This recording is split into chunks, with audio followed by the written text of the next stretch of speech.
Hello everyone, I am Rachna and I welcome you all to my channel POQ Preparation। तो आज POQ preparation में मैं आपके साथ शेयर करने जा रही हूँ माय करंट स्टडी रूटीन।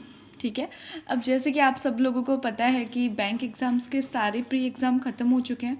ठीक है, एंड मेरे अटेम्प्ट्स मतलब ऐसे थे कि IBPS PO का अभी रिज़ल्ट बाकी है। ठीक है, SBI में मेरा नहीं हुआ था सिलेक्शन प्री में। IBPS PO का भी बाकी है जिसमें मैंने 63 किए थे, एंड IBPS क्लर्क का भी बाकी है जिसमें मैंने 76 किए थे।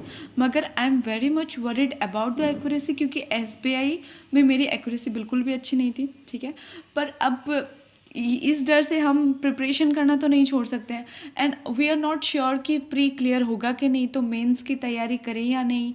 अभी इतना पढ़ लेंगे फिर मेंस प्री क्लियर ही नहीं होगा तो क्या फ़ायदा होगा। इतना सारा करंट अफेयर्स पढ़ने का, हाई लेवल DI करने का, पजल्स करने का क्या फ़ायदा होगा, क्यों इतना लोड लें। ठीक है, सो मैं भी यही सोच रही थी, but now I have made up my mind. ठीक है, क्योंकि अगर मैं ये पढ़ भी रही हूँ, अगर मैं DI high level DI practice कर रही हूँ, अगर मैं रीजनिंग का पजल्स कर रही हूँ, तो उससे कोई नुकसान हो रहा है क्या मुझे? Nothing, I am just gaining something ना। अगर मैं ये चीज़ अभी पढ़ रही हूँ तो आगे अगर ये मेरा क्लियर नहीं भी होता है तो आगे RBI असिस्टेंट आने वाला है, SBI क्लर्क आने वाला है, तो उनके लिए मुझे प्रॉफिट ही होने वाला है इससे। अभी अगर मैं पढ़ रही हूँ तो या नुकसान क्या है? मतलब हाँ, करंट अफेयर्स अगर मैं पढ़ रही हूँ जैसे अगस्त से लेके दिसंबर तक, तो वो फिर मेरे काम नहीं आएंगे, जस्ट ये नुकसान होगा, और बाकी तो कोई नुकसान नहीं है। और बाई चांस अगर क्लियर हो भी गया तो फिर पीछे ये नहीं सोचना पड़ेगा ना, अगर उस टाइम पढ़ लेते तो आज SBI मतलब IBPS क्लर्क अच्छा हो जाता या IBPS PO अच्छा हो जाता।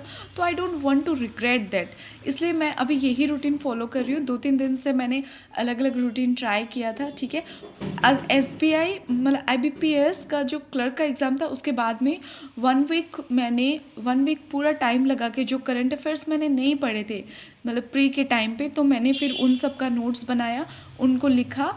अभी जैसे 4-5 दिन मतलब 1 वीक के बाद 4-5 दिन ऊपर गए, तो 4-5 दिन मैं अलग अलग एक्सपेरिमेंटल रूटीन करके देख रही थी। जैसे कभी सुबह 6 बजे उठ के देखा, कभी रात को 3 बजे तक पढ़ के देखा।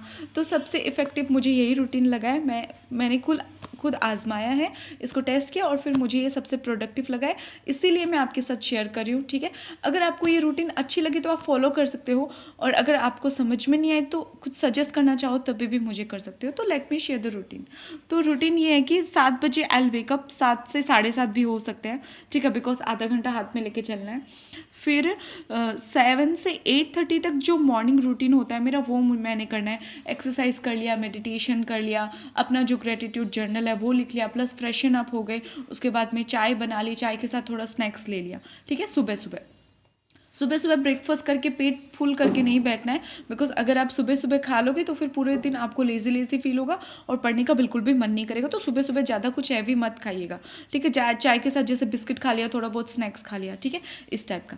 उसके बाद में 8:30 से लेके 11:30 तक सबसे बड़ा जो आपका सबसे टफेस्ट सब्जेक्ट आपको लगता है, टफेस्ट मतलब पहाड़ तोड़ने के बराबर जो लगता है, उसको सबसे पहले निपटा दो। सुबह सुबह ही निपटा दो खाने से पहले।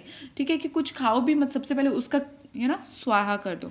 तो आपको तो पता ही मुझे मैथ्स बहुत टफ लगती है, तो सबसे पहले मैं मैथ्स करूँगी जिसमें मैंने हाई लेवल DI प्रैक्टिस रखा है, प्लस कभी कभी जैसे 3 DI करूँगी, मतलब हो जाएगा 3 DI, 4 भी हो सकता है। तो जो टाइम बचेगा उसमें मिसलेनियस टॉपिक्स प्रैक्टिस करूँगी, जैसे कि अप्रॉक्सीमेशन आता है, Q1 Q2 वाला आता है, कभी कभी डाटा सफिशिएंसी का क्वेश्चन आ जाते हैं। तो जो अटेम्प्ट मतलब मेरे करने वाले टॉपिक्स है वो मैं करूँगी।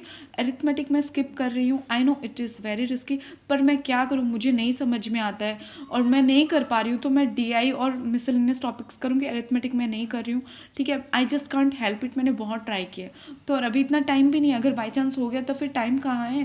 तो एटलीस्ट जो टॉपिक्स मुझे आते हैं उनको मैं स्ट्रॉन्ग बना सकती हूँ, ना कि न्यू टॉपिक लर्न करके अपना टाइम वेस्ट करने में। तो मुझे यही सही लगता है। अगर आपको कुछ सजेस्ट करना है मैथ्स के लिए, क्योंकि सबकी मैथ्स बहुत अच्छी होती है, तो मुझे सजेस्ट कर सकते हो। ठीक है, अभी 11:30 से मैथ्स हो गया, अब 11:30 to 12:30 मुझे ब्रेकफास्ट करना है। ठीक है, फिर रेस्ट करना है। उसके बाद और भी बहुत सारे काम होते हैं, तो वो सब करने हैं। प्लस जैसे मैं वीडियो बना रही हूँ इस फ्री टाइम में, तो इस तरह आप कुछ कर सकते हो। देन 12:30 to 3:30 मतलब पावर जो मतलब पावर स्टडी टाइम है, उसके टाइम पे हम करेंगे करंट अफेयर्स रिवीजन। अब जितने भी करंट अफेयर्स किए हुए हैं, जैसे एक एक मंथ करना है, 1 मंथ को 1 वीक में मैं करने का सोच रही हूँ, तो फिर पुराने जो मैंने करे हुए वो 3 घंटे में मुझे रिवीजन करने हैं, ठीक है। 3:30 to 4:30 क्या करना है, रेस्ट प्लस लंच करना है, ठीक है। उसके बाद में 4:30 to 6 मैं इंग्लिश करूँगी प्लस क्लासेस करूँगी इंग्लिश की। मैं हमेशा परफेक्शन बैच जो होता है ना निमिषा बंसल मैम का, वो हमेशा करती हूँ, एक क्लास रोज़। उसके बाद में मैं सेक्शनल टेस्ट देती हूँ इंग्लिश के लिए। सेक्शनल टेस्ट देने से आरसी, मतलब आपको आरसी रीअरेंजमेंट क्लोज टेस्ट सब एक ही में मिल जाता है।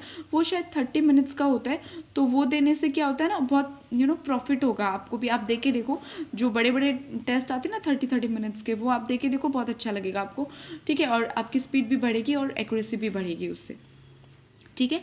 अभी फ़िलहाल के लिए मैं मेंस के मॉक्स नहीं दे रही हूँ, because I am not sure कि मतलब हो रहा है कि नहीं सिलेक्शन, तो फिर उसमें टाइम वेस्ट नहीं करती हूँ, स्टडी में मैं ज़्यादा ध्यान देती हूँ। तो अगर मैं स्टडी करूँगी तो मुझे बेनिफिशियल ही होगी आगे जाके, इसलिए मैं मॉक्स नहीं दे रही हूँ, बिकॉज ये थोड़ा सा डर है मेरा सिलेक्शन ना होने का, ठीक है। अभी उसके बाद में हो गया, जैसे इंग्लिश हो गया, उसके बाद में 6 to 6:30 जैसे मुझे रेस्ट करना है, फिर चाय पीना है और कुछ स्नैक्स वगैरह खाने।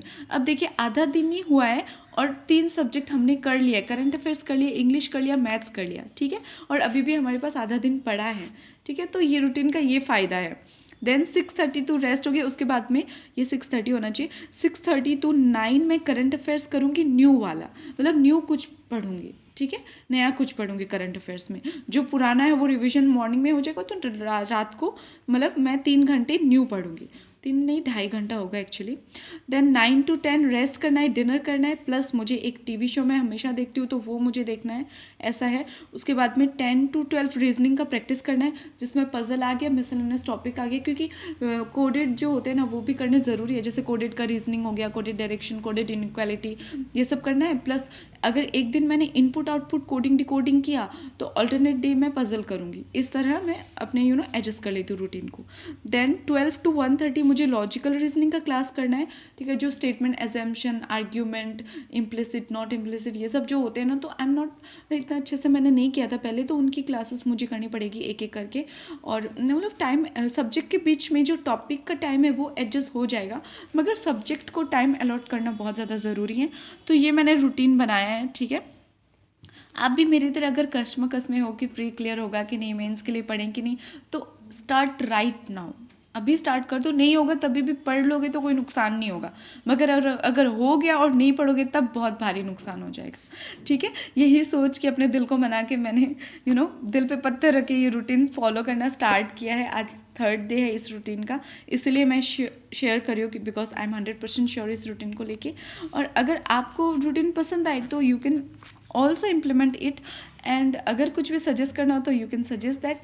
और वीडियो देखने के लिए बहुत बहुत थैंक यू, इतना प्यार देने के लिए बहुत बहुत thank you. So this is Rachna Pareek signing off from POQ preparation. Thank you so much, thanks for watching.